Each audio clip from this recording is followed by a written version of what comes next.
राज्याचे ग्रामीणचे गृहमंत्री पंकज भोईर आपल्यासोबत आहेत। भोईर सर, ज्या पद्धतीने बुलढाण्याची घटना घडलेली आहे या प्रकरणाची माहिती घेतली का तुम्ही आणि काय नेमकं त्या ठिकाणी घडलं?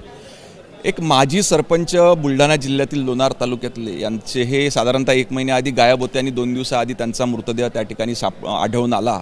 तर ह्या प्रकरणाची सखोल चौकशी त्या ठिकाणी चालू आहे। तिघांवर गुन्हा देखील दाखल करण्यात आलेला आहे, परंतु सखोल चौकशी घेऊन याच्यामध्ये स्थानिक कोणी इन्व्हॉल्व आहे का किंवा प्रशासनातलं कोणी त्या ठिकाणी इन्व्हॉल्व आहे का याची माहिती घेऊन संबंधित लोकांवर कारवाई करण्यात येईल। त्यांचं जे काही जुन्या वादाचं प्रकरण सुरू होतं तो मिटवण्यासाठी पोलिसांना त्यांना बोलवलं होतं आणि त्यामुळेच आपण पोलीस ठाण्यात जातोय असं सांगून ते बाहेर पडले आणि त्यानंतर त्यांची 2 दिवसांपूर्वी बॉडी सापडली। पाय तोडलेले होते, मुंडकं छाटलेलं होतं, हात कापलेले अशी माहिती काही लोकांकडून मिळते आहे, परंतु त्याची निश्चितपणे पूर्ण चौकशी सखोल चौकशी करण्यात येईल आणि मग ते त्यांना पोलीस स्टेशनमध्ये कशाकरिता बोलविण्यात आलं होतं, तिथून मग ते कुठे गेले किंवा त्यांनी आधी काही लिहून ठेवलं होतं का ह्या संदर्भात असे म्हणलं आहे की त्यांनी याच्या आधी देखील संरक्षण मागितलं होतं।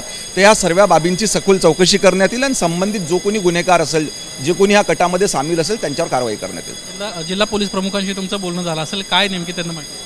जस्ट आता, कारण इतर देखील हे होते, त्याची सखोल माहिती आपण मागितलेली आहे। त्यांनी सांगितलं आहे की आज संध्याकाळपर्यंत ते माहिती देतील आणि मग आपण त्या ठिकाणी चौकशी लावू। या पद्धतीचा खून झालेला आहे, काही तुम्ही टीम बनवण्याचा प्रयत्न करताय का किंवा तसा काही विचार आहे का या पूर्णपणे चौकशी होईल? निश्चित सखोल चौकशी मी आधीच सांगितलं की 60 वर्षाचा इसम जो माजी सरपंच देखील ते त्या गावाचे होते, त्याच्यामुळे याची सखोल चौकशी करून संबंधितांवर कारवाई करण्यात येईल। धन्यवाद सर, आमच्याशी बातचीत केल्याबद्दल। बुलढाणा प्रकरण हे गंभीर प्रकरण आहे आणि त्या प्रकरणाची सखोल चौकशी करण्याचे आदेश देण्यात आलेले आहेत। यासोबतच हे नेमकं प्रकरण काय आहे याची देखील माहिती मागवली आहे, अशा पद्धतीची माहिती पंकज भोईर यांना दिली आहे। Cameraman Gajanan Balapurkar sir, Nilesh Pudavale, ABP Majha, Mumbai.